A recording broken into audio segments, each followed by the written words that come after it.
Goody. Welcome to Club Shada episode 207. Mr. Shada, the owner of the club. I hope you're doing good. I hope you like the music. All the music you hear is come from the album that I did in 2018 called Comania. All the songs I hear.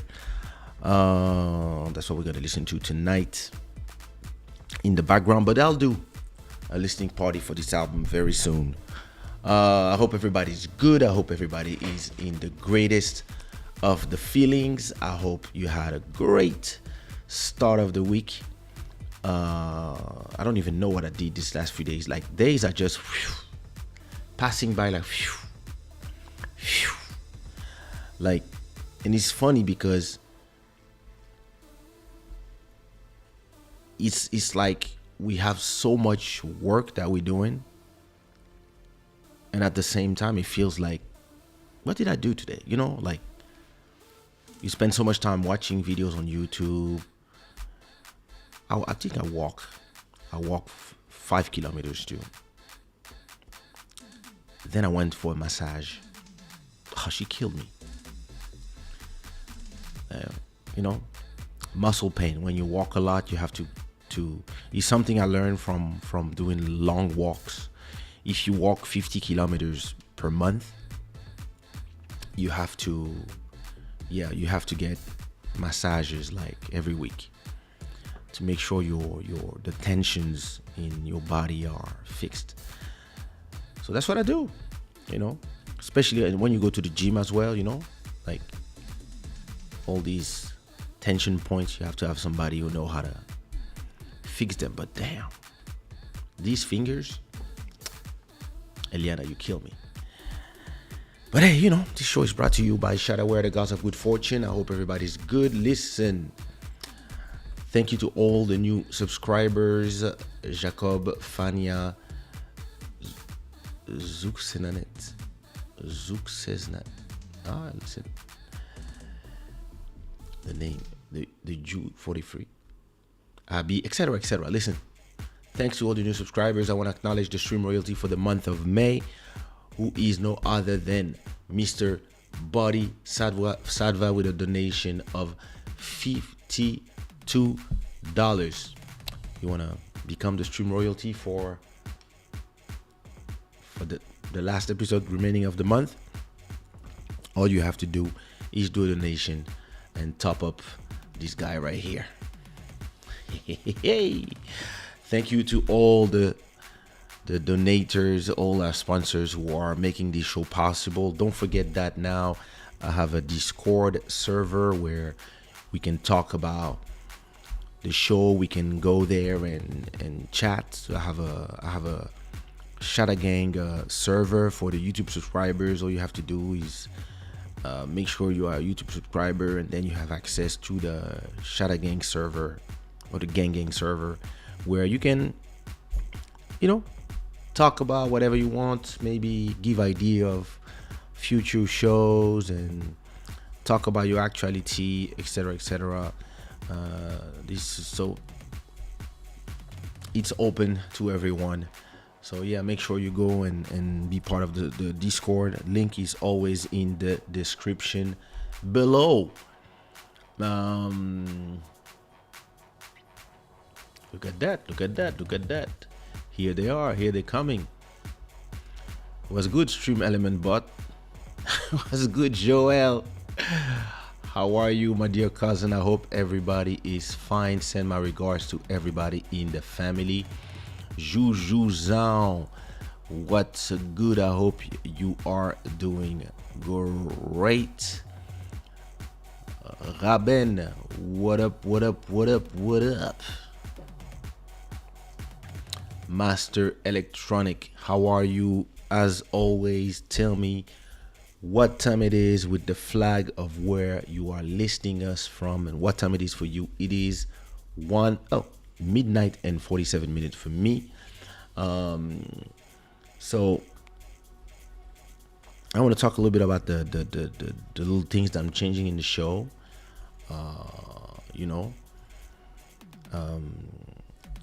So a little things that I'm changing in the show was the intro. First of all, oh, you like them beats? Thanks. So some of the things I'm changing in the show are the intro. The intro used to be shorter, and I realized that now I used to do 1 minute of a long silence, then play some music. Now I like this format. It gives time to people to arrive, time to be notified. What's good, Pina? Where's your album, bro? Come on, man, it's time. 1:48. Yeah. Sweden, Canada. It's very interesting that the when you do a live stream, giving 10 minutes before starting the show for real helps everybody come in. Time that people get notification, emails, etc., receive WhatsApp, all these things. It gives you the possibility to have people come in and be notified and come to the show before it starts. Because if you start right away, you show, like, boom, you click live and you start talking, then most people, they catch you, like, they arrive only 5 minutes after you started, etc. At the time you say hello, etc. So it's when you do a live stream, it is important for you to find a way to have some intro, some countdown, and then have like another 10 minutes of introduction, talking, saying hi to people, etc., so that it also gives time to other people to show up. If you take too long, some people might leave. But it's the thing, like, and I'm going to talk about this today. I'm going to talk about the internet. But I mean, if you have questions, go ahead. I'm going to talk to you about what I did this weekend, what I was watching, because that's what I really did before starting the show. I've been watching a lot of YouTube. I've been thinking of a new Monsieur de Shada album that I want to do. I was asking myself, am I going to do it live? That would be cool, because Monsieur de Shada albums are usually instrumental albums. So I was thinking maybe I could just do a whole album. Like, usually my albums, Monsieur de Shada, is like 10 tracks. So I might do one and do the whole album live. So I'm thinking about it. Would I do it on a Club Shada day, or would I do it on another day? I probably would do it on a Club Shada day. So I don't, because sometimes I'm like, wait, is Club Shada already? It's like 2 shows a week. It's a lot. You don't want to do a third one when you're doing studio sessions. So I think I'll just do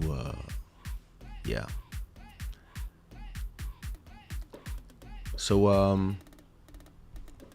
what did I do in the beginning of the week? I did like a lot of people.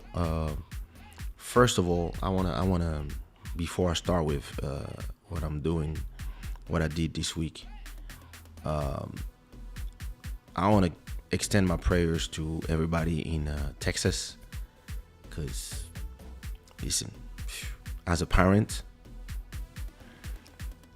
listen, America, guns, schools, there's something that doesn't work. Like, and listen. Whew. I was watching this, and listen, as a parent, it's a nightmare. It's a nightmare. And I was just asking myself why, like, such a strange country where the contrasts are crazy, and in our countries, in Europe, something like that happens, the next days you have laws changing. People will not come with their constitution stuff, etc. So listen, I was born in Africa, raised in Europe, so I'm not here to give lessons to the Americans. They have their culture, they have their ways, and they have what is sacred to them. So the idea of carrying is important for them. I'm not gonna come here and lecture them into how they have to. This is their culture, but damn, something is not working. And I understand a lot of money, lobbies, etc. But yo, the other thing that I was watching, did I tell you that I watched Dune? I think I did it last week, Sunday. I watched Dune, was amazing. And I've been watching like everybody. I mean, it's not me watching really, it's my wife is. Yeah, my wife is the one that is watching this, so I'm watching by proxy. The Amber Heard versus Johnny Depp, or Johnny Depp versus Amber Heard. That is becoming the people versus Amber Heard, and it's fascinating to see how much. I believe personally that I think Johnny Depp already won. I don't think money is his problem. He's not trying to have her give him 50 million. I don't even think she has 50 million. She I don't even know if she can convince Elon Musk to give it to her. I mean, she seems capable of everything. But what is crazy to me is that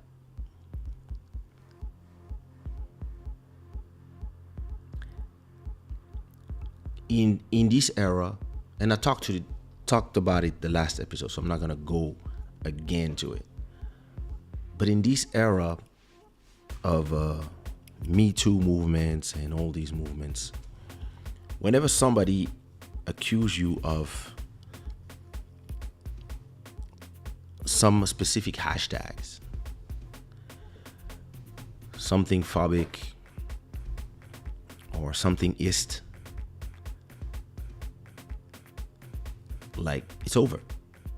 And imagine the resources that Johnny Depp has to defend himself, right? And now imagine other people who don't have those resources. They can be just crushed by public opinion, even if they are innocent. And this doesn't mean that it doesn't remove the fact that there's a lot of people who are guilty. But when you're innocent, this is a big lesson. This is a huge lesson for people and all these mob mentality of the internet. Because on the internet, yeah, listen, once everybody go one direction, the only thing you can do as a public person or as a person in general is turn off your phone and just be off the grid for a week or two or three or a month, and then you can come back. But the problem is now in the society where we are today, where people swarm to you, you might lose your job because people, whenever something happens, they get so angry about things that happen to strangers. But people get so angry that they're gonna stop pressuring wherever you work. They're gonna start pressuring, And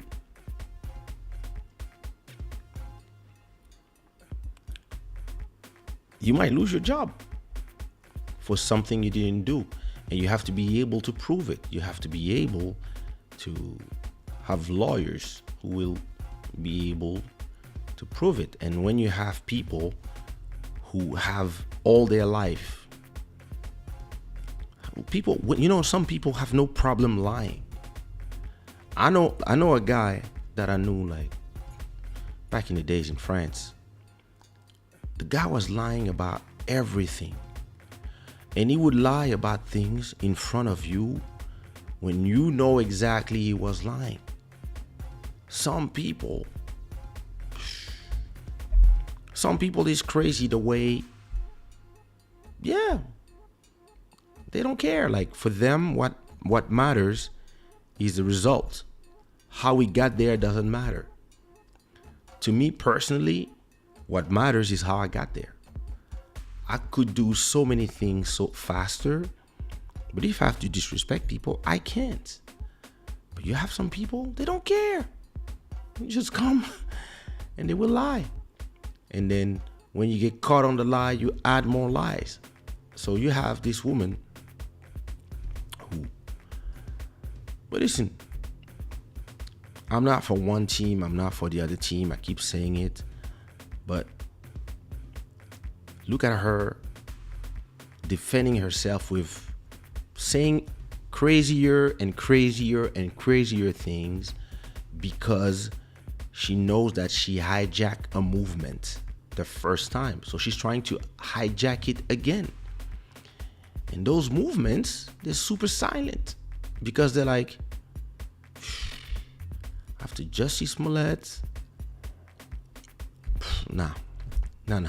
We like another one? Yo. Yeah.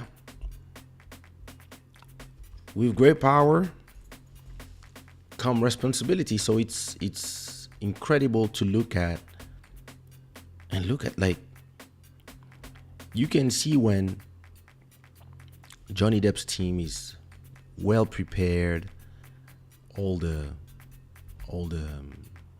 his testimonies, they've been saying the same thing from the beginning.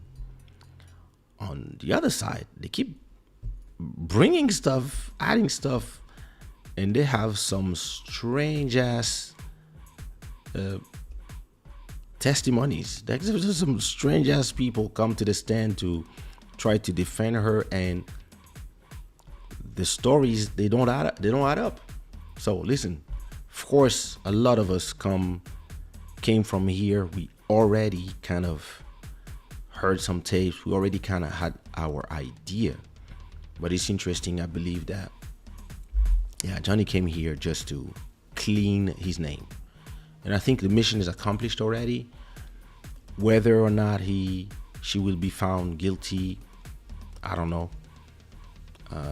I believe that the court of public opinion, which interestingly in this type of matter is kind of what matters the most, I believe, for him and for, especially when you're an actor and you have to be in movies and be hired, like this sentiment, he just returned it in 6 years because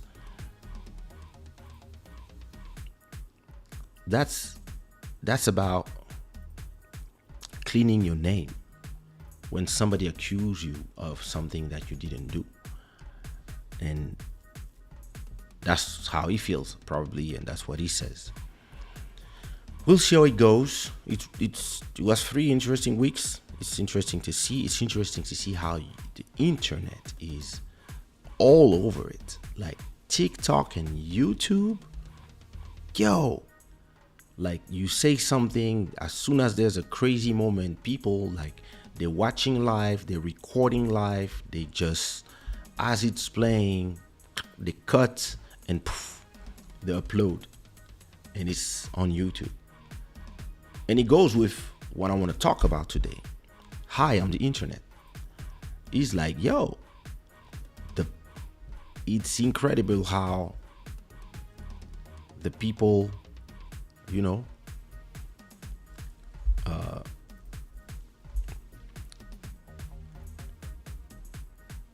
Listen, life itself is so different from 20 years ago. 20 years ago, this whole thing would have been, we would hear about it or whatever. But America is like, yeah, listen, everything is entertainment. Everything is newsworthy. Everything is, yeah, there's a life for everything. And listen, I've discovered some channels on YouTube. I don't even know why YouTube sometimes says, tries, it's like, the algorithm is like, yeah, watch this, let's see if you like it. So I discovered a guy who goes in with people who have gardens, properties, and he cleans your garden for free. It's like it doesn't clean your garden. It's like when you have like big grass everywhere and somebody who didn't take care of their garden for a year, 2 years, whatever. He just comes and for free, he has like a lot of tools and he's gonna clean up your garden and make it look like pristine, etc. And he doesn't ask no money, but he makes so many money from the YouTube views that he can do it for free. And interestingly, I was watching one video and I end up watching 10 because it's so satisfying to watch. And it's just a guy like cutting the bad trees and turning a swamp into a beautiful garden, how it was before, and then having the reaction of the owners, if they live there, or the neighbors. And yeah, listen, there's content for everyone today. The people who were born in the 70s, the 80s, they remember a time where we had books, and things were so different. You see what I mean? And today, there's so much content. Like there's so much to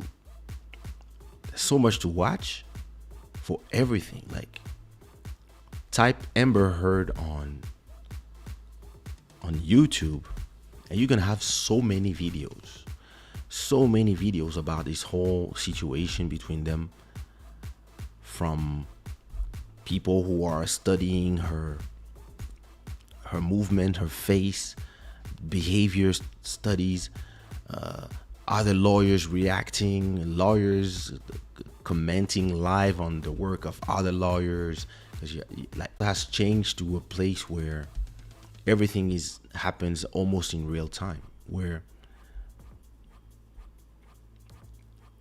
back in the days, you could have war on 1,000 kilometers away, and maybe you didn't know, unless you were really interested in the matters and you watch the news. But we were kind of shielded from all these things. And today, listen, two people that we don't really know are on a legal battle, and everybody's all about it, and everybody can hear everything real time. And crazy how when you go online, you go on the internet, and you type, you see you kind of. So is it me and the algorithms, or is it different from other people? I'm not sure. When you go on YouTube, you have this sentiment that everybody already chose one side. It's hard to find people. I mean, I'm saying this, I didn't really try, but how could I do it?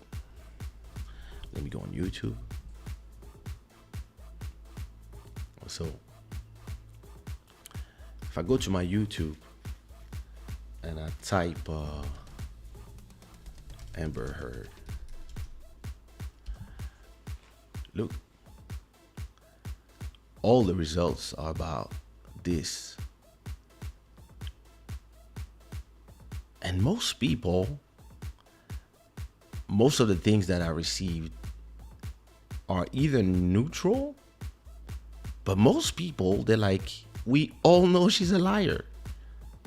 Most people, you know, most people, most videos that I see are really like telling one.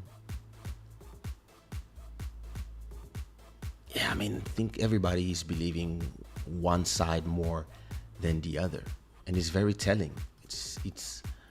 It shows you, yeah, an interesting part of the public opinion, the public sentiment, and yeah, we'll see. Listen, we'll see. It's interesting to see like how culture is changing about this whole thing.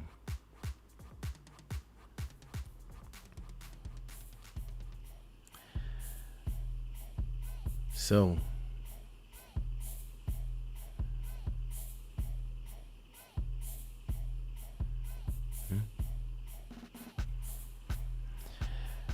we need short melodies for Keystone. Boot starts. So it would be great if you can open an account and sell those short MIDI files for us. You're gonna have to explain these to me better, because I have no idea what you're talking about. What up, Jennifer? Malcolm Beats, what up, brother? Are you ready?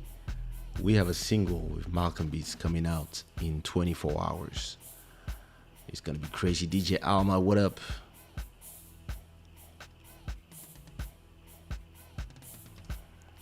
I like some of your. There must be some voices of reason. Some people who are trying to find a solution for both of them, to tell them, yo, guys, like, it's time to sit down and talk. It feels like the European Union is just going on a crazy emotional, just taking decisions. So, listen.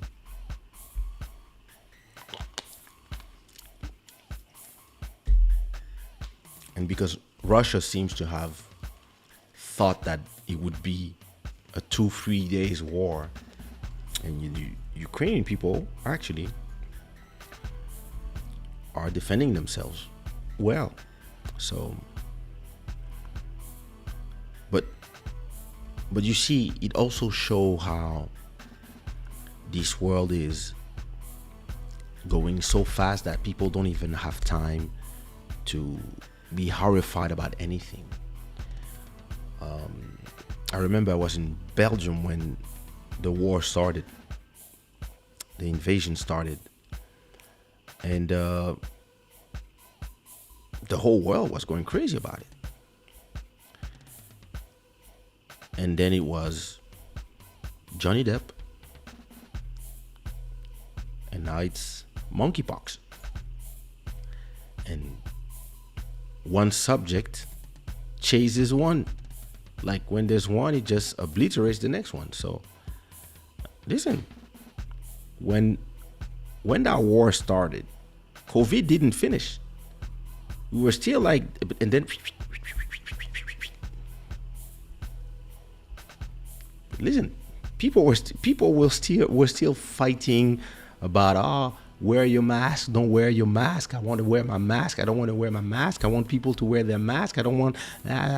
People were like going crazy about this not so long ago.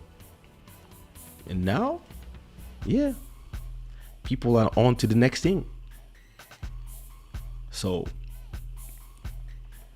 it's something that I told you before a year ago during the whole COVID, especially during quarantine.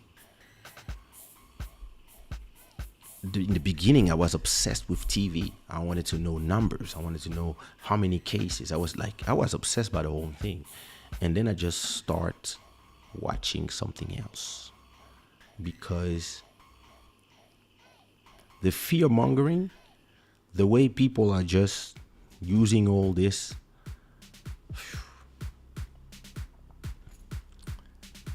Just like, yo.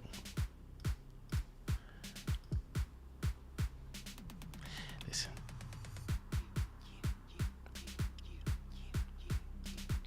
What's up, Emmanuel? Johnny Depp is not going to lose faces.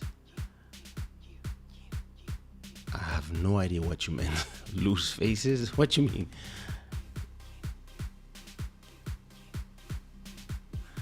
Yeah, Joël, bon rétablissement. That flu is something, huh? MJ, what's good, brother? Yeah, that's true. That's true.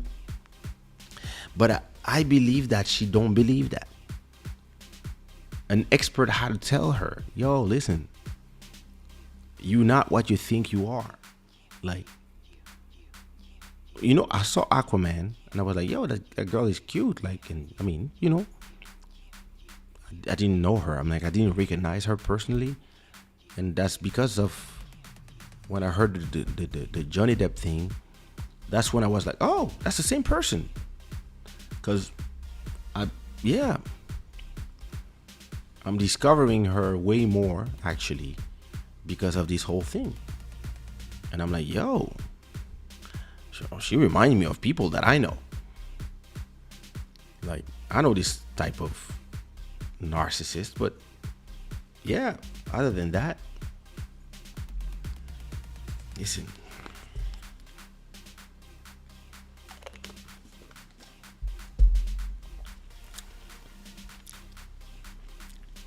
You know, because somebody is a celebrity, an actor, a singer, somebody you like, a rapper, a painter, doesn't mean that those people cannot be evil.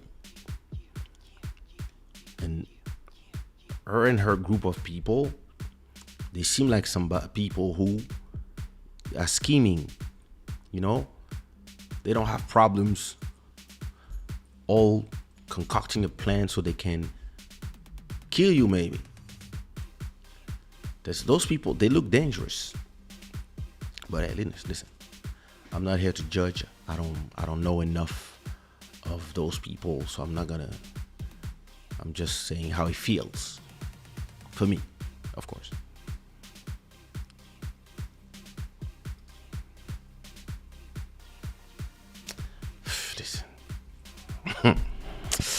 When it comes to this one, I don't know. So did they decide that they're gonna fork? Because, yo, they gave, with this thing, they gave enough power to the regulators and the politicians to come and talk about cryptocurrency a certain way. And try to regulate the fuck out of it and make a lot of them disappear. So we'll see. Let me see, how much is my Luna? I actually didn't buy Luna before. I bought Luna when it was what's going on here? Okay. See my crypto wallet.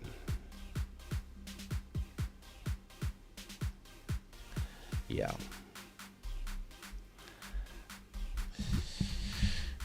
I don't know if people will trust the Luna 2.0. I'll get some. I think I'm supposed to get 10% of it just because of there's going to be a snapshot, if I understand well, and the people who had, you will receive X% of what you have. But for real, I don't know if people will trust any project from Do Kwon anymore. But at the same time, a lot of people are into cryptocurrencies and anything for speculation and trying to make money. So, yeah.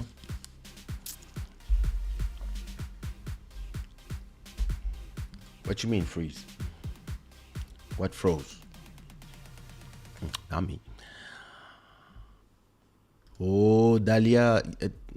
There was no show Saturday. Saturday I was like, let me watch some Dahlia, and I don't think. I mean, I didn't receive my notification, so maybe there was a show and I didn't know. If there was, it means that Joel didn't do his job. Because normally, he sends me. The world is fucked, honestly. And people aren't even talking about Ukraine versus Russia anymore. People aren't even talking about last week's shootings anymore. Listen, because there's yesterday's shooting. So, but the amount of information that just, not only the one that we receive passively when we watch TV, but also the one we go looking for when we are on the internet. There's too much information. Like, for people to stay on one subject, they have to really be concerned.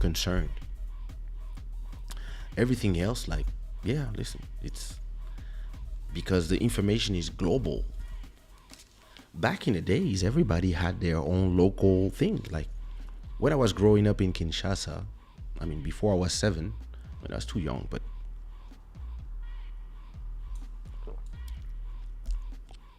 yeah, we didn't really know what was happening on the other side of the world. Today, listen,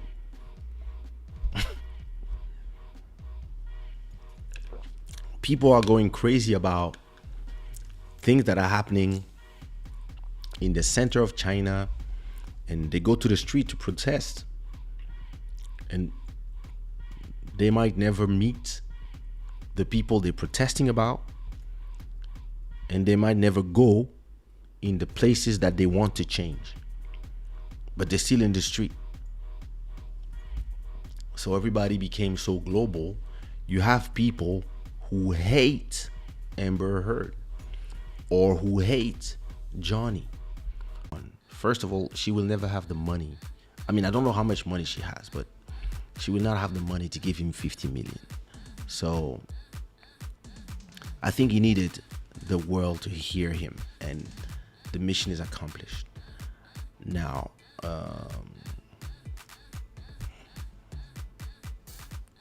yeah, let's see.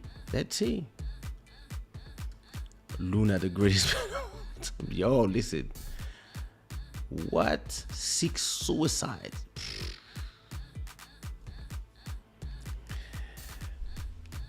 Listen, if you want to invest into anything, cryptocurrency, something, whatever you want to invest in, I'm going to give you an advice that you have to never forget. When you invest in anything that puts your capital at risk, crypto, stock options, people, somebody's project, whatever, there's a rule that you have to follow at all times. And this rule is simple. Only invest what you are ready to lose. If you have 1,000 and for this month you have 1,000 and you're going to need 700 to pay for the rent, maybe you have 1,000, you're going to need 700 to pay for the rent, and maybe another 100 to pay for electricity, and maybe you bought your food already, you're good, and you're gonna eat at home. You have 200 that you can afford to lose. That's it. Now, if you have 100,000, but you want to buy a house that costs 80,000, you can invest 20,000. But if you only have 1,000 and you go online and you listen to all the propaganda, all the bullshit of, yeah, you're gonna get rich. You go on YouTube, you watch all these. Oh, I invested in Bitcoin and now look, I have 1,000 cars and I live in Dubai. Like all these people, yeah, they're living the dream. But it doesn't mean that you're gonna live the dream. It doesn't mean that you have to come and jump. It's same thing as NFTs. Some people show you, oh, I'm flipping NFTs. Yo, I arrive early. Yeah, some people, they get it. Some people, they make some money. They flip, they make more money. Some people are good at this. And some people are artists. They're making money because they're selling NFTs. Myself, I sold more than $100,000 of NFTs in the last 6 months. But because I can do it, it doesn't mean that everybody's gonna do it. It doesn't mean that everybody that gets in the space as a collector or as an artist is going to make it, because it's the same as everything. You're gonna have a lot of people trying, and a few are gonna make it. And the problem with the cryptocurrency space is that it's very tribalistic, and people are really acting like savages.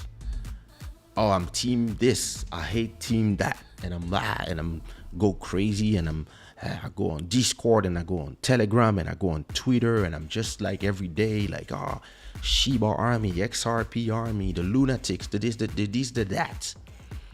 And when it comes to their money, they only have 1,000. They have to pay 800 of rent, and they have an extra 200. So instead of spending 200, so if you lose the 200, it's like, bummer. Well, let me pay my rent, go watch some YouTube video, watch a movie, and then in a month I have another 1,000. Maybe I can try to put 200 somewhere else. No, what they're gonna do, they're gonna look at all these tweets, all this excitation. They're gonna FOMO. They're gonna have like all these people telling them, this jumped 4,000%. Oh my God, this kid became a millionaire. So what they do, they look at their 1,000 and they're like, let me go to the bank and ask for 10,000. So they go to the bank, they do a loan for 10,000. Now they have 11,000, and they put the whole 11,000 in Luna or whatever, because it can only work. They're gonna make money. And then something bad happens, and wherever they invested just drops to zero. Crisis, subprime, COVID, this, that, whatever. And now they lost. So instead of saying to themselves, okay, I took 10,000 from the bank, I have to pay them in 6 months, whatever, but I'm still gonna pay my rent. No, what they do, they took 11,000, so their rent plus thing, and they just put everything in, because everybody's in the casino going crazy. And when they lose all the money, they're looking for guilty people. They're looking for Dokwon. They're looking for all the Bitcoin maximalists. They're looking for all the people on Twitter who told them to invest their money, and they don't find them. And they're looking for a finger to point. And I'm here to tell you, it's your fault. It's your fault for being dumb with your money. Listen. From my NFT gains, I probably invested, I don't know, $40,000 or $50,000 in different places, because when you have a lot of money, you can diversify. So 5,000 here, 5,000 there, etc., etc. When the whole crypto market went down, my $50,000 became, I don't know, $20,000. So I lost around $30,000, maybe more. I didn't count, but maybe more. And I was fine because I said to myself, it's gonna go back up. Hopefully, in a month, 2 months, 6 months, I still have the cryptocurrencies, the different ones. The market is like this now. I actually had an extra $20,000 that if everything was down, I invested another $20,000 in 4 different cryptocurrencies. 5,000 here, 5,000 here, 5,000 here, 5,000 there. And I kept 10,000 on the side ready to invest somewhere. Why? Because my rent has been paid for the whole year. I made sure of that first. I paid my taxes in advance. I have enough money to pay for my electricity, and I still make money from YouTube, from music, from everything else. So the money I made from NFT is extra money.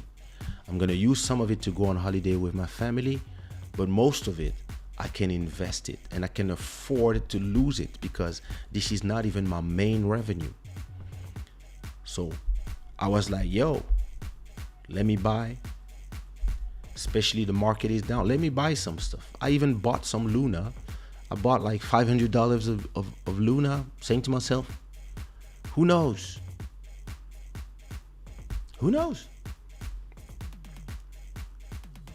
But some people, they went to the bank and they asked for 100,000 because they were sure that, yo, Luna is gonna make me rich. Some people invested $1 million, and the million turned to $10. Yeah, listen, some people, they consider suicide because all these people are so emotional in that space. It makes no sense. It makes no sense. And yeah, listen, I don't know, maybe, I remember during the quarantine, so that was last year or a year and a half ago, I don't remember, but it was in March.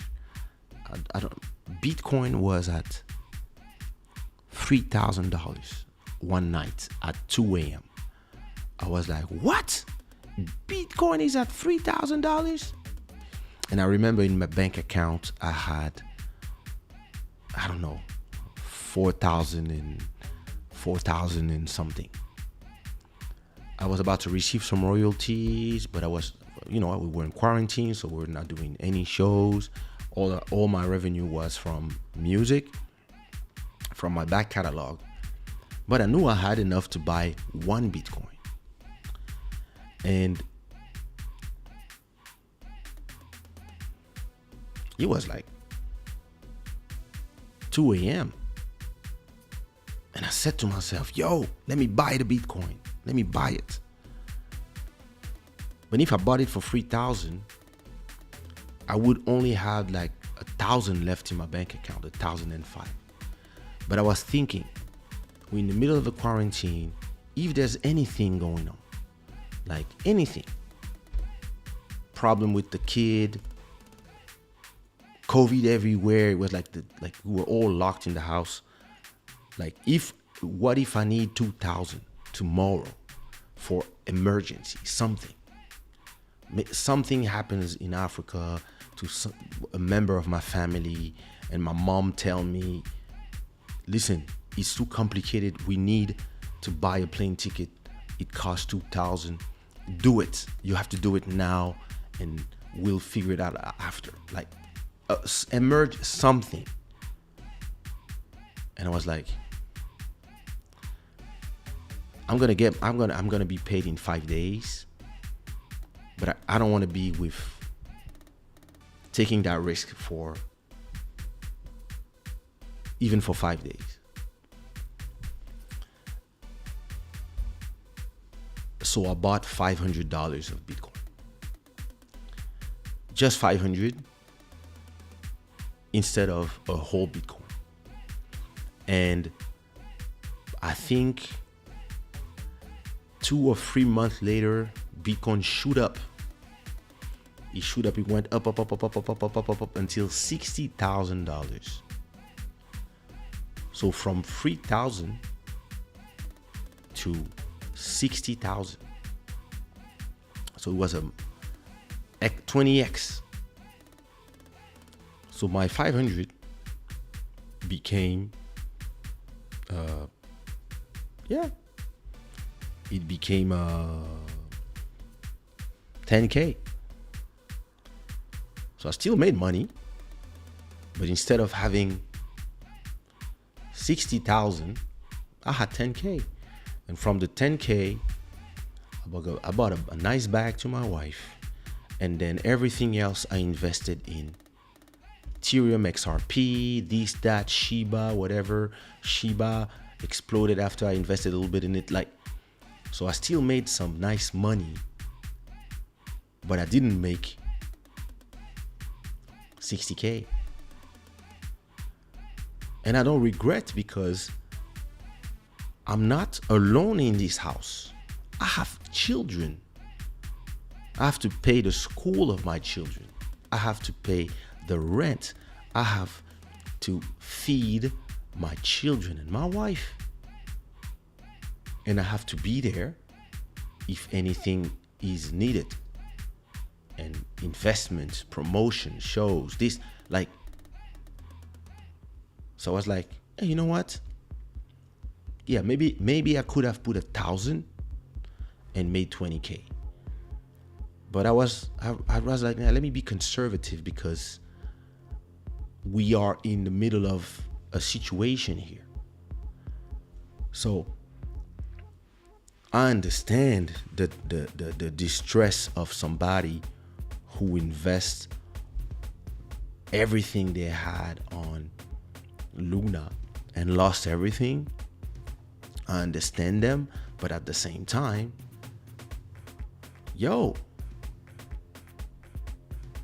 why invest everything? Why not invest a part of it? Why not make sure that a little bit is on a place where you know you're not going to lose it? Why not diversify? And that's the problem with a lot of people. They are just emotional for everything. And the cryptocurrency is going crazy, and they take advice from people on Twitter. Now listen, it's your money. So it's your money, your tears. Yeah. Okay.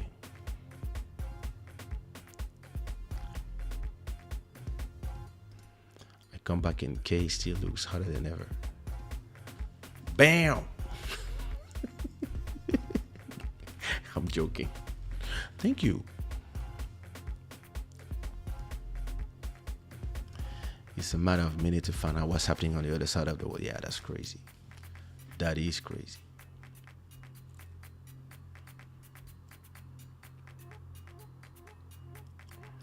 Wait, I was frozen all this time? That's strange. I'm not frozen on my... I was checking. I was not frozen, but hey, listen. Okay, the live froze twice. And I see 2 strange spikes in my YouTube, so maybe, yeah. I guess it's some internet issue, who knows. Oh, le grand Irvin Kabasele. Welcome back, we miss you, bro.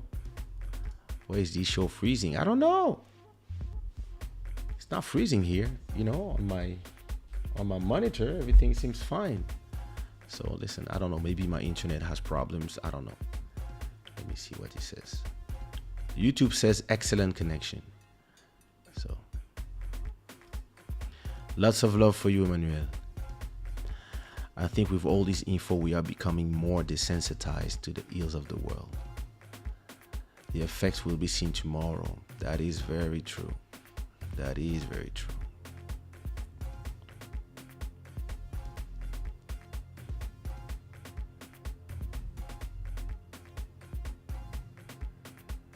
I bought some Russian rubles before the war. Best investment ever.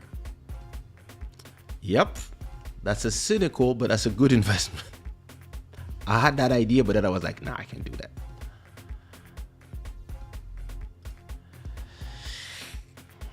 I mean, it's not that. Oh, somebody bought something from Shada. Oh, thank you. Nice. Who bought what? Let me see on Shopify. What was bought by who?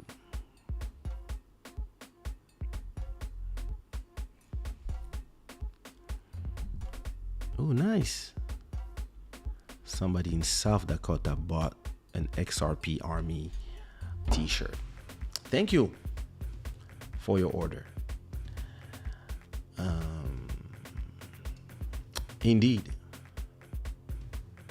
Yeah, some people did that, and that's why they are depressed, because not only they lost all their money, but that money was not theirs. So imagine the nightmare. Binance CEO had 1.5 billions in Luna that turned into 3,000. That's why he's pissed. But I mean, he is diversified. He has a lot of money in other things. But yo, $1.5 billion lost? That hurts, bro. That hurts. Yo.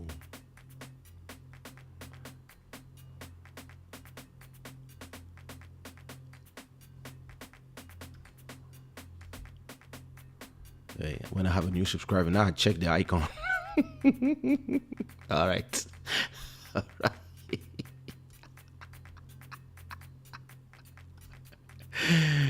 Rudy Joe, what up? New subscriber.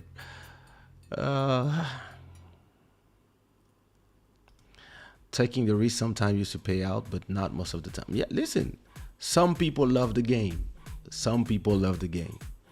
But yo, that's true. Responsibilities are to keep us grounded when tempted to invest in the hype of the moment. Listen, me personally, there's a lot of time, there's like FOMO, everybody's saying that something is going up, etc. And it's something that I said to myself, you know, when the hype is on, when the train is leaving, if you are not in the train, sit this one out for the next train. Like, yeah. Investments, you have to be there when it costs nothing, when it costs a few cents, you know, 1 cent or 0.00 something. Then you put 1,000 and then you wait. And then when the train goes and it goes from 0.00 something to $20, $100, and you become a multimillionaire, that's when you exit. A lot of people, they were there up there, but they stayed there. So they arrived, like they bought Luna early. Like, so let me show you. Let me show you something. I don't want to pretend I'm a financial advisor, but if you look at Luna 1 year ago, or from the get-go, wait, 1 year ago, you see the price here. The price was here, $5. So let me see if I can go from the beginning of, okay. You see here. So wait, this is 2019. That's a little early. Let's say we here is the quarantine, right? You receive $200, $2,000, and you don't have nothing to do with it, right? It's at 0.38. All right. If you buy here and then you ride it, you wait patiently from here, and then now you It goes $10, then it goes back down to 6, and then it goes up, up, up, up, up, up, up, up, up. Look when he arrives here at $100. So to go from 0.30 to $100, you have to multiply by 300, right? Wait, 0 by 3, that's 9, so that's 1. And then, yeah, you have to multiply by 300. So when it arrived at 100, if you had 1,000 in there, multiply by 300, you have 300,000. So here, even here, 98, or here, 80. This is when you leave. You have 200,000, 300, 250, 300,000. This is when you leave. The problem is, people are saying to themselves, I'm going to stay in because we're going up. We're going to keep going up. And we get 20%, etc. yield. Da, da, da. And he went in one day, in a few hours, it went from this 87 to 0.0001. It means that your 1,000 that you put 2 years ago, if you kept it there, your 1,000 is now worth $1. And greed does that. You have to know when to exit. It means that if you put 1,000 and now it is worth 300,000, at least remove 100,000, at least, or 200,000, and keep 100,000, so that if it goes down, you already multiply your 1,000 by 200, and you're good, and you can do something with the money, buy something good, invest in other things, invest maybe in other markets, diversify. Because when you diversify, maybe you buy some Bitcoin, maybe you buy some stock option, maybe you buy some gold, maybe you buy an apartment somewhere, some land, so that when this goes down, oh, I had 300,000, but now I only have 200,000. I'm still cool.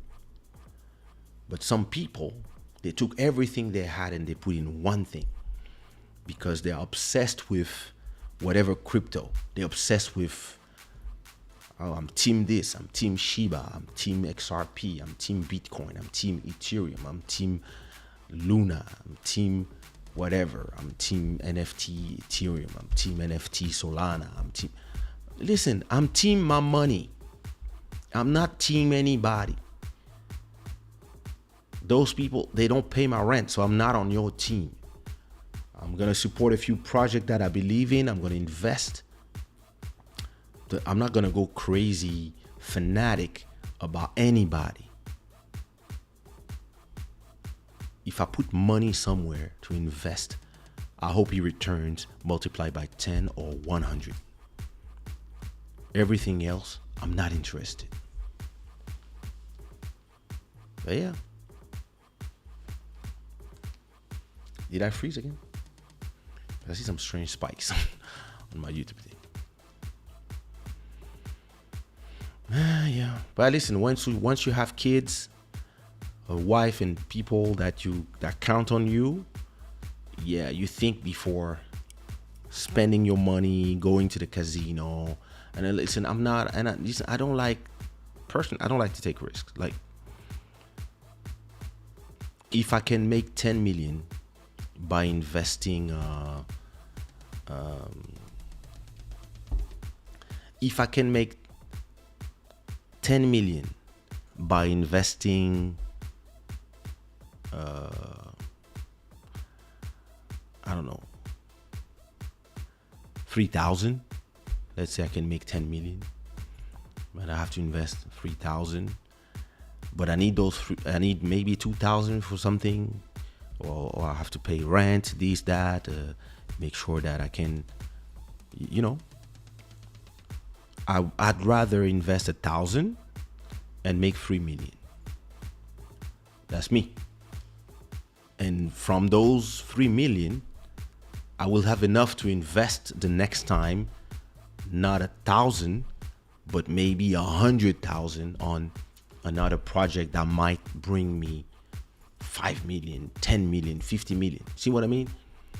But greed, people, listen, people on Twitter and on the internet, on YouTube, are trying to make you believe that everybody can make money fast.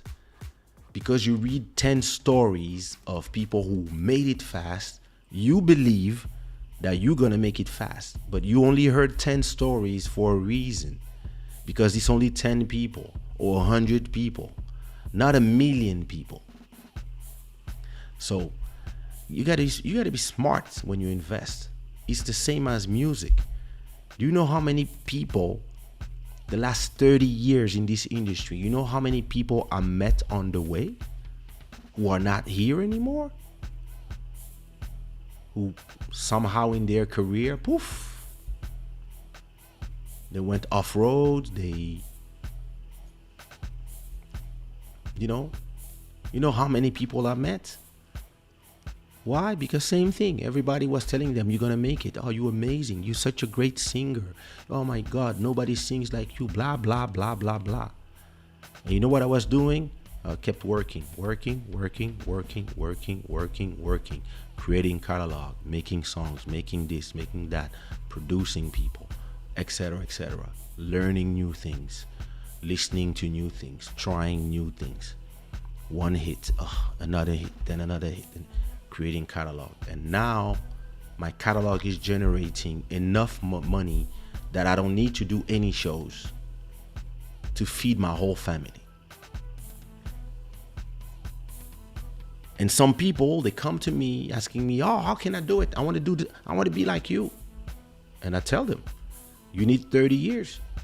You 20, all right, you'll be like me around 40. What, 20 years? That's a lot of time. Listen, you have to do songs, catalog. You have to have a catalog with maybe 1,000 songs. So you can generate, the money I generate. You need 1,000 songs. So you're not gonna, unless you can do 1,000 songs and have the popularity, your name, etc. in a month or 6 months or 1 year. Listen, if you're super productive and you have something viral with the TikTok nowadays, you might. But if you want to do it in a way and you learn on the way, etc., etc., it's going to take you 10, 15, 20 years. And most people, they hate the things I say because, everybody want to get rich quick. Listen, some people, some of us get rich quick. Somebody will do Macarena. Somebody will do whatever. Somebody will win Euro Million or Powerball. Somebody will do a video on YouTube. It's going to go viral or something. It's going to have something on TikTok when they do this. It's going to go viral. They're going to make money. But for that one person, there's another 100,000 or 1 million people who are not going to make it. And you see all these people telling, we all going to make it. Let's go. I'm like, what's wrong with all these idiots? No, it's not how the world works. It's not how it works. You have to work hard. If you work hard, you work smart, you're gonna make it. But if you look at the story of the select few lucky ones, and you believe that you all gonna be lucky like these, no, it's called luck for a reason. You go on YouTube, go watch some videos about people who won the lottery. You're gonna be, it could be me, and then you're gonna buy tickets for 10 years. There's nothing gonna happen. Or it might happen. But it's designed, this is the reason why there's a lot of numbers, is designed so that only one person out of X million wins every week. It's the same thing for YouTube. It's the same thing for everything. YouTube is the same thing. You're gonna make a YouTube channel. Some people 3 months later, 1 million subscribers. Most of us, 100,000 subscribers is gonna be 5, 6, 7 years of work. So what you have to do is be consistent, be smart, and work hard. I come here every week, twice a week. I do my show. Have a few people watching, 20 people watching at the same time, do a 400 views, and then come back the next week. What I'm doing, I'm not working for today, I'm working for tomorrow. Tomorrow, maybe when we have 1,000 episodes, maybe this show will blow up, maybe not. But I'm gonna have so much catalog on YouTube that anyway, I'm gonna make money from the amount of videos I have. And same for songs. For me, it's a whole, I'm building a whole universe of content. And yeah, maybe a sponsor will come. Maybe I'm going to use the money I'm making with NFTs or the money to promote this show, to use Instagram, TikTok. Like, all these things are part of a plan, but it's not a plan, short-term plan. It's like, I want to make it by episode 10. No, you have to love the process more than the result, and the result will come by itself. But all these people, they go online, they go on crypto, they go on NFT, they go on YouTube, they go sing, they go make beats, because they believe, yeah, if they made it, I'm gonna make it. The problem is, when you arrive, there's another 1 million people who are here too. So the laws of probabilities tell me one thing. It's like, yeah, a few of you guys will make it. Everybody else, peanuts. It's just reality. I mean, I don't know. And that's how, boom.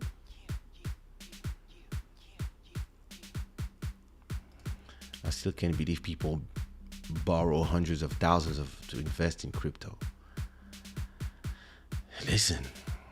Because now the bank is like, yo, do you remember during the COVID, that woman who invested, the bank loaned her money so she could build 20 apartments to do a whole Airbnb business?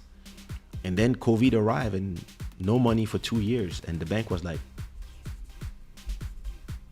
então, same thing. Poxos faz what it do. I saw a story of a crypto guy that lost 400,000 in gains because he didn't want to pay a small withdrawal fee of 2% on a regular exchange, and lost it all on the dodges. Oh my God. Oh my God. The issue with crypto people I see is that many want to chase the early Bitcoin investor story. They just want to try and find a very good 0.00. Yeah. And the thing is this. A lot of the early Bitcoin investors, a few of them, they just stay there until they wait for 10 years, they stay there. But a lot of them, they sold at 30. They sold at 300. A lot of them, they sold a long time before it reached, some of them, they made some good money already.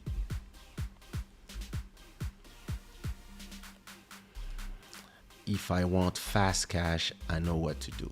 I don't trust this digital money system. Hey, Congolese. We are in a microwave generation where nobody wants to work for anything. This is why Dubai Porta-Porti will always be there. Oh my God, he brought it to Porta-Porti. With crypto, people don't want to research properly. Yeah, do your own research. They've been telling you. Damn it. When you want everything fast without sacrifice, you will make a lot of mistakes and lose a lot of money and good relationships along the way. Luck is limited. Amen. Amen. You have to work hard, be patient, and believe in yourself. Exactly. Exactly. That's exactly why I don't do what I don't understand. I still believe if you work smart enough, you can make a lot of cash. Yeah. You have to work hard and smart. Always. That's the only way. Listen, um,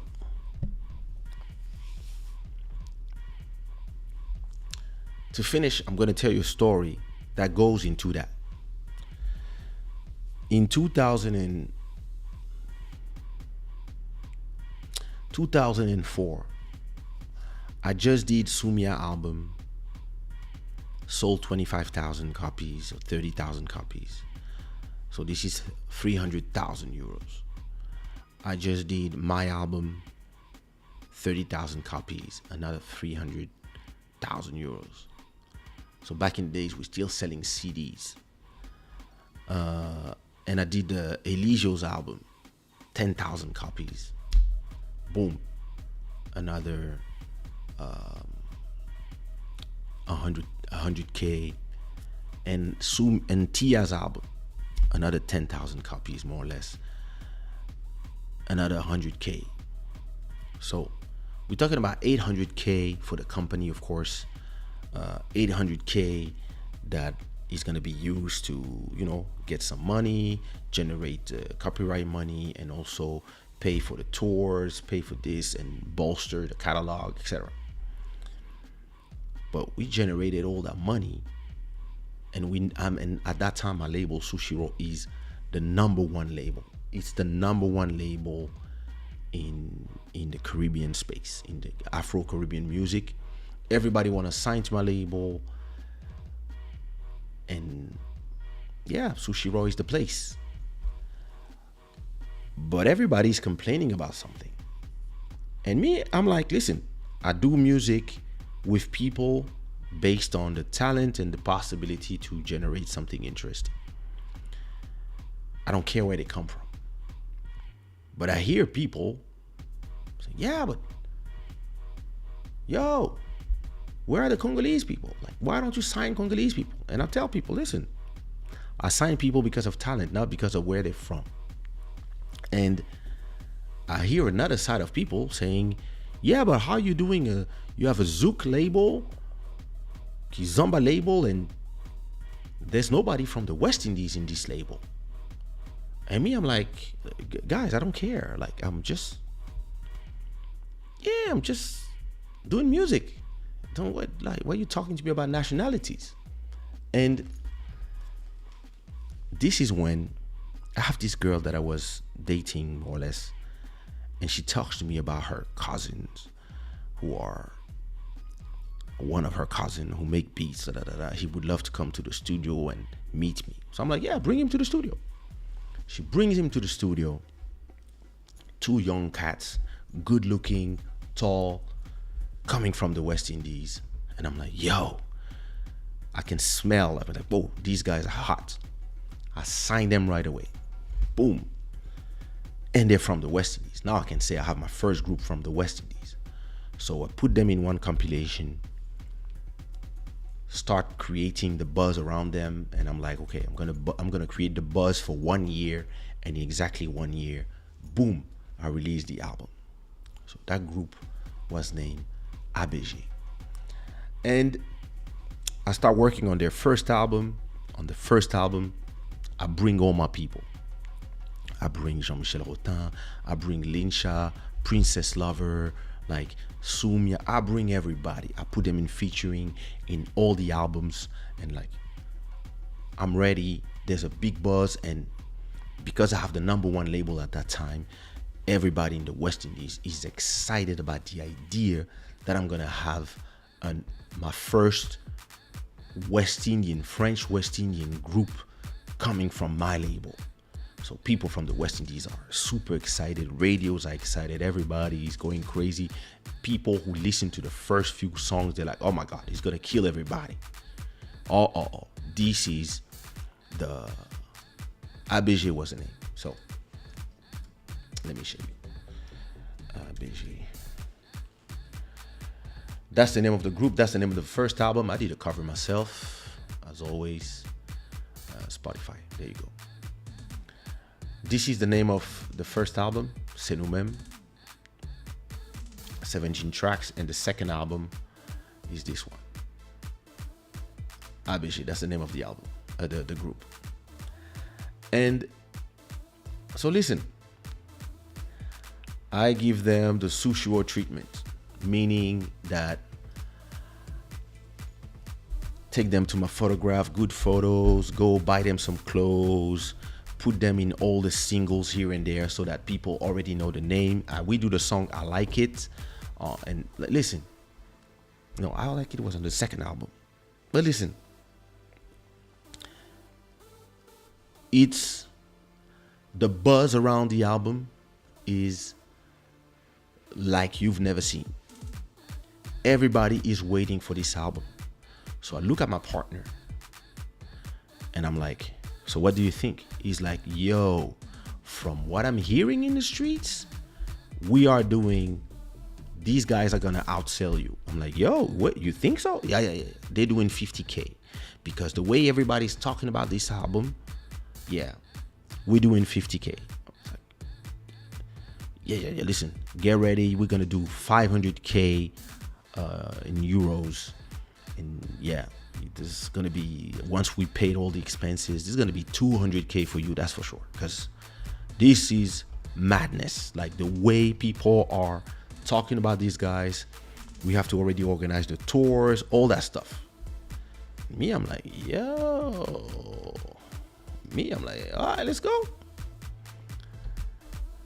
And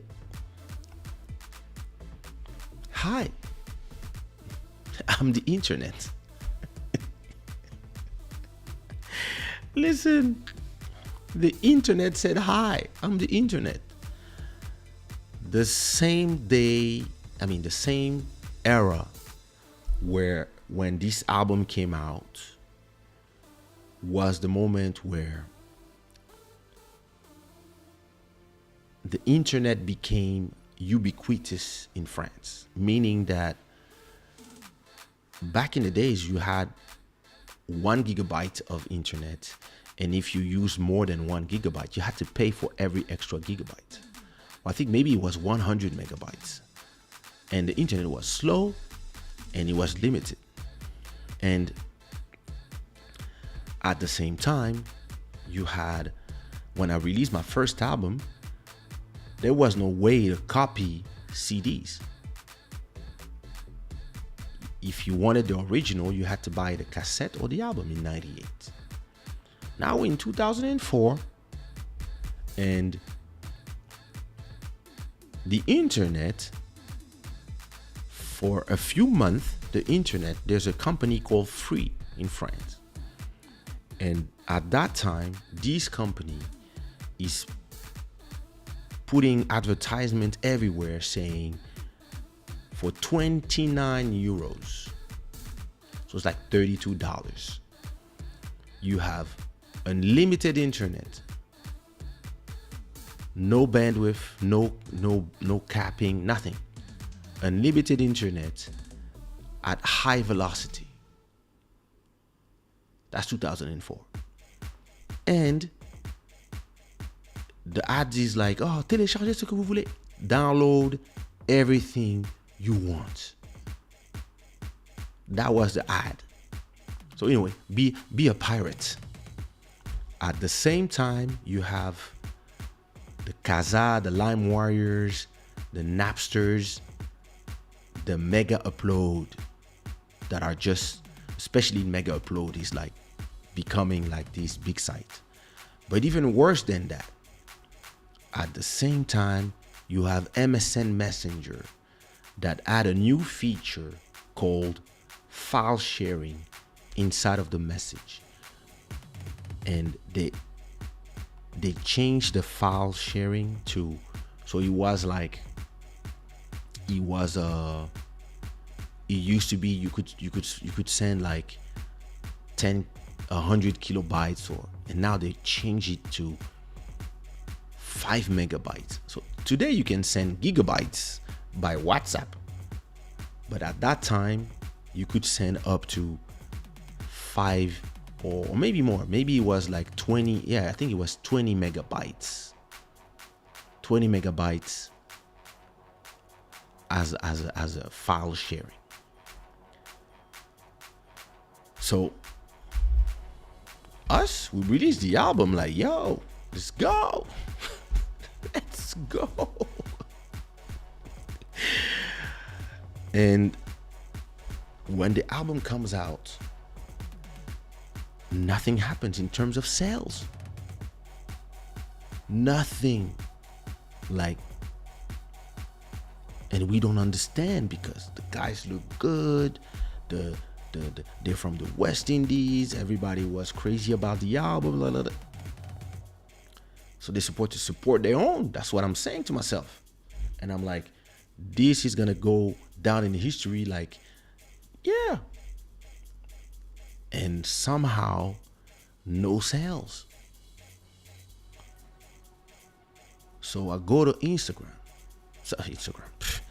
I go to the forums, because maybe people, you know, when you do an album, at that time when you did an album, the first buyers were making the market. The first 1,000 people who bought the album would be going online and say, this album is amazing. Oh my God, I've been crying all night. And they will push everybody else to go out their house, because at that time, to listen to music, you had to go out of your house and listen and go buy the CD and then come back in your house. So people had a little more respect for music because they had to do some effort to get it. And those first 1,000 listeners would decide of the fate of your album. And so usually if the first 1,000 people loved it, they would be very vocal on the forums, on MySpace, on Skyblog, on High Five, and then everybody else would come the second day. Like another 2,000-3,000 people would come on the first week, and you would know, okay, we have 3,000 sold already. And you would receive calls from the Virgin Megastore, Fnac, all these places where CDs are sold, and they would tell you, hey, I need an extra 100 for this store. I need 150 for this store. And then you know, all right, listen, you would call the factory and tell them, hey, print another 2,000 because I guess we're gonna do 5,000. And then you go until you reach 10,000, 20,000, etc. And here, nothing.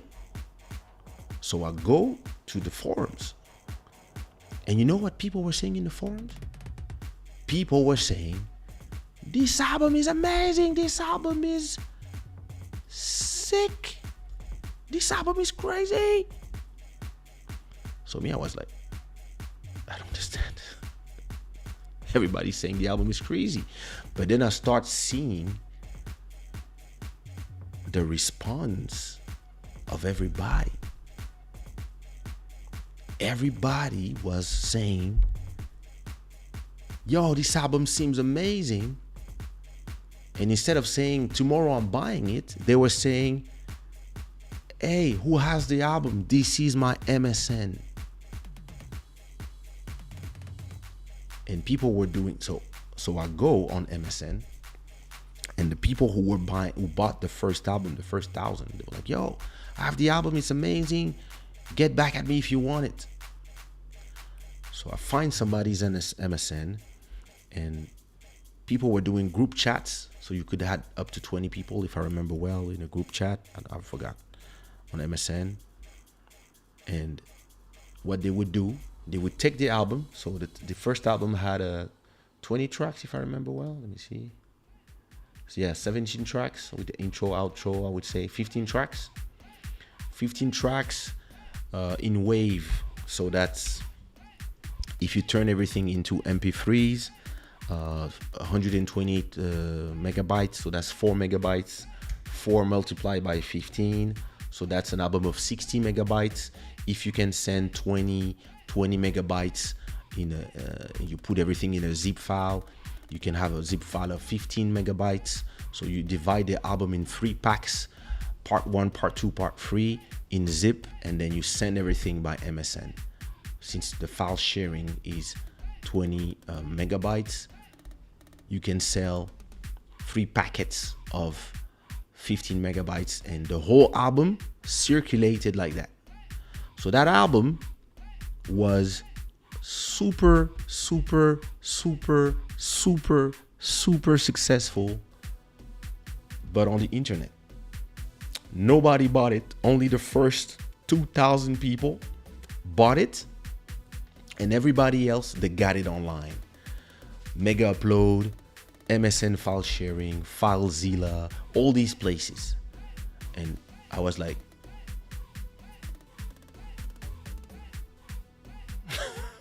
what was it? I was like, yo. And I heard a voice coming from my computer that says, "Hi, I'm the internet." And that's when I was like, all right, listen, this whole business, this whole music business is about to change. This whole thing, everything is about to change. And I start telling people, and people didn't believe me until 2-3 years ago. I was telling people DVDs are dead. It's going to be YouTube. Music as we know it is dead. It's going to be iTunes. People one day will listen to music from servers, and they will just receive without buying from their phones. And everybody was looking at me like, this guy's crazy. Like, because back in the days we had Blackberries and Palm Trios. It was before the first iPhone that came in 2007. So imagine, I was telling this to people and they will tell me why. I was like, listen, I made the album that everybody wanted and nobody bought it. And the year after, all the albums that I sold, 30,000, like my album, the Sumia album, Elisio album, everything, the sales was divided by 2. And interestingly, most people, the loyal fans, would buy 10,000 albums, 15,000 albums, but your shows will be full of people and everybody knew all the songs. And you'll be like, wait a minute, how am I going in all these countries around the world? Everybody know my songs. I've been in front of probably 100,000, 200,000 people if I count all the clubs that I did and all the countries around the world that I did, but nobody buys these albums. Hi, I'm the internet.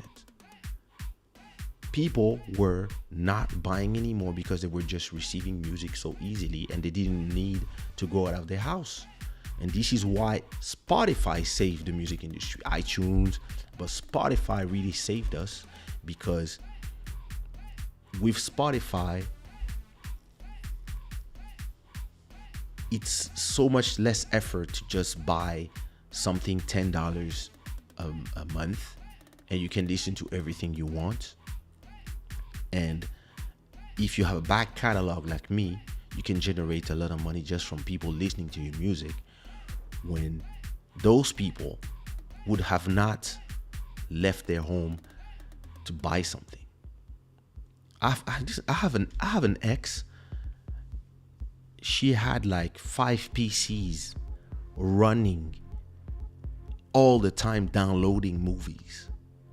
And I was like, what are you doing? She was like downloading, and then putting it on CDs, on CD-ROMs. I was like, but why are you downloading everything? She was like, it's free.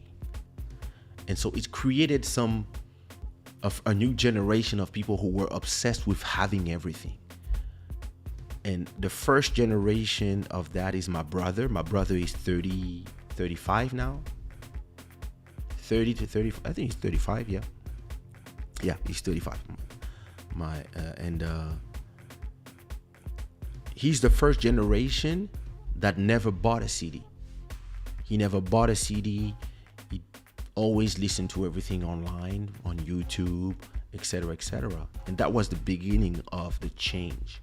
And those like me who understood this, listen, all my videos, I start putting them on YouTube. Even the albums I remember people, my distribution calling me from Portugal. Yo, how we supposed to sell the CDs when you put all the songs on YouTube? I was like, listen, I'm in the future. Leave me alone. Good luck. And yeah, the internet. Hi. And I learned so much that day, and it changed my whole perspective on music and in business in general. But a lot of people until today, they still see music as back in the days, and they still want to release music like the old market. The people who follow my lead, or the people who understood it the same way I understood it, they survived. They survived the whole 10 years of transition because they were ready. We were talking about cryptocurrencies, about all these things. Some people, they've seen something in Bitcoins, Ethereum, all these different things, and they are multimillionaires today. And on the same way, when it comes to music, some people, they understood that if you had a big catalog or some catalog and a name, you would be making money doing nothing, just because with streaming you would get paid every time somebody listened, or people would come to see you on YouTube talk. I've been doing this show for 2 years, but I know a girl. I've been watching a girl for a long time, and I remember 10, 12 years ago when she was on her YouTube channel doing live streams already, back in the days. And it was the same as here. She had like 20, 30 people. She would call us by name and stuff. And now when she's live, she has 10,000 people. And every show she makes 5,000 just in super chats, because she was there early and she saw where content would go. So what you have to take from this is make sure that you know where it is going by looking at what is going on, technology, what technology is doing, how the young people are using technology. Not all the old people are using it. That is super important. If not, you're gonna have, hi, I'm the internet. One day it's gonna, I came to fuck your business. Oh my God. Ooh, ooh, ooh, ooh, ooh, ooh. Honestly, I didn't know you were behind that amazing project. Oh, you didn't know? Of course. ABG, that was me. Oh, Dalia MTV, merci beaucoup pour le super chat de... C'est combien? $10? Ça fait en canadien, ça fait combien? Thank you so much. Thank you so much, my sister.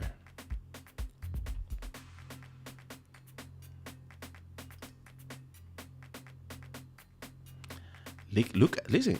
Stream Elements knows patience is bitter, but its fruit is sweet. Listen. Success without money is a pain. I'm telling you. It's just some jean jacket. Le visionnaire comes. Thank you, PI. When is our show coming out? Everybody go follow PI on his YouTube channel. I have an interview there coming soon on the podcast. I had something called SPV Windows Phone back in the days. Yeah, I had that too. I had a Windows Phone. I think it was 120 megabits memory card. Yeah.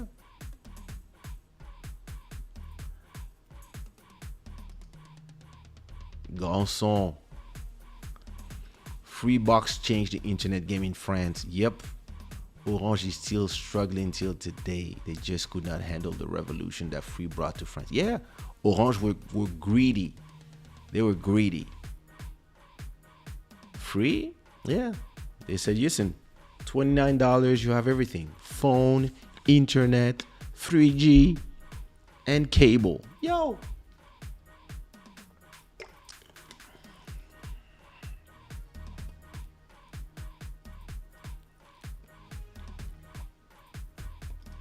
Oh, nice. You're in Panama? Nice. Well, listen, that's all I had for you tonight. I wanted to do an hour and a half, but I did my 2 hours. But yeah, listen, I hope you enjoyed. I will see you Sunday with some new song. And if you enjoyed that conversation, as always, give me some unicorns in the chat. And I'm going to leave you with actually what I was talking about. A song from that amazing album called C'est nous-mêmes. And you have to understand, like, a lot of the songs of this album were programmed on a PlayStation. The songs that I didn't do were programmed on a PlayStation and then reprogrammed by me on Pro Tools after that. So imagine the craziness. So I'm gonna play you a track called Nuit Torride. This is a track, so came out in 2003.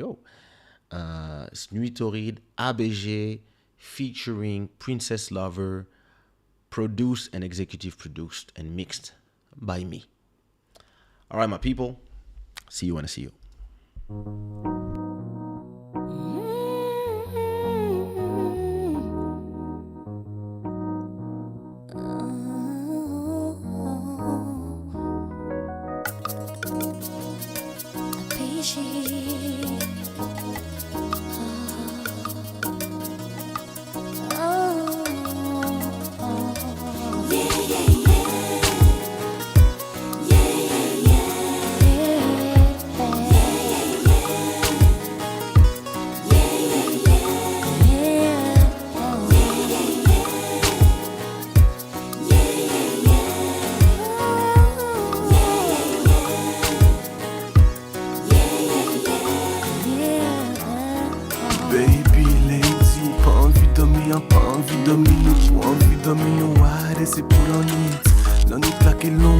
Entre vous et moi, rien que vous et moi, là c'est pour pompier, moi. Que pompier, ah oui, ça va, c'est Nico, wow. Coco, ah oui, ça va, c'est Doudou, wow. Doudou, c'est bien joli. Nous qu'elle passe une petite soirée crazy. Massage, c'est ça où vient qu'à masser d'eau, avant qu'arrive à faire ça. Et au cas dit, moi continue qu'à caresser, toucher, avec un café sonné.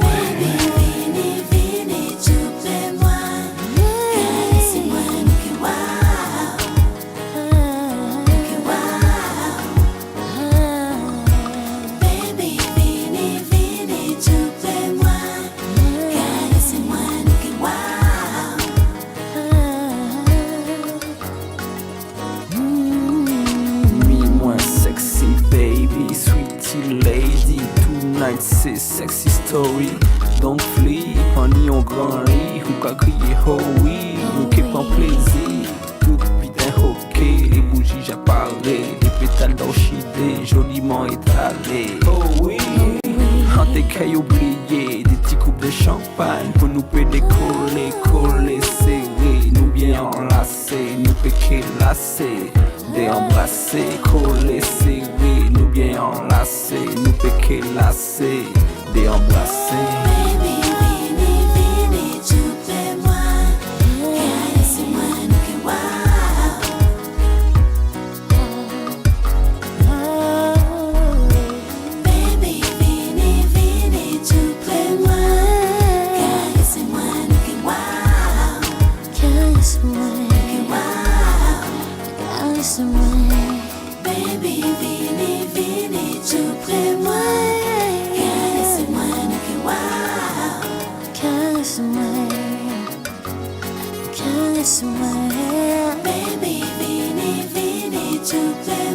Caresse-moi, nous qui wow.